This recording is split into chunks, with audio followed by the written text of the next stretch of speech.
IPL का opening match Gujarat Titans versus Chennai super Kings 31 मार्च star sports पर। काली IPL रो final match थिला Gujarat versus CSK मध्य रे।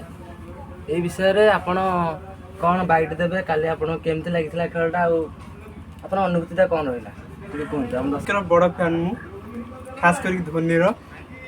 काली toss win करिकी Dhoni bowling नेथिला जा फल गुजरात 214 करथला 15 टार्गेट देथिला सीएसके आगे वर्षा बादल साजिला जा फल डीएल मेथड रे 15 ओवर रे 171 रन करिया देथिला चेन्नई की गुजरात चेन्नई जितला पर आपन केमते लागिला केमिते अनुभूति लागिला आपन को चेन्नई काली जितला बोली।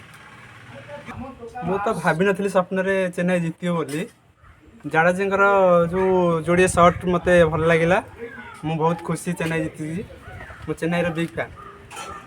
धोनी धोनी काली 0 रन रे आउट हो गला आपन तो धोनी कर बड़ बहुत बड़ फैन तो आपन को केमते अनुभूति हला धोनी आ अधिक रन बाडैथिले भल होइतांता केति रे आउट हो गले आपन को केमती कोन लागु छी। मु तो चाहूतली धोनी धरनी ताको दे क्रीज रे रहंतु किंतु दुर्भाग्यवशत तो आउट हो गेले गोटे बॉल रे तो दुख लागुची जते कि तो धोनी को कैप्टेनशिप टीम जीती जेहेतु मु बहुत खुशी।